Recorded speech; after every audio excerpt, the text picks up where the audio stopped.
দেরিতে, যখন সূর্য ডুবে যাবে সাথে সাথে ইফতার করে ফেলতে হবে।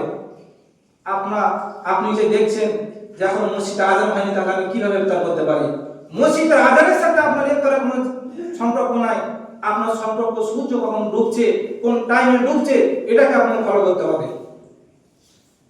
ইহুদি, খ্রিস্টান, নাসারা তারাও উপবাস থাকে, তারাও রোজা রাখে। তাদের ইফতার করার সময় তারা কি করে? তাদের নিয়ম হচ্ছে চারিদিকে যখন অন্ধকার হয়ে আসবে তখন তারা ইফতার করে, তারা দেরিতে ইফতার করে।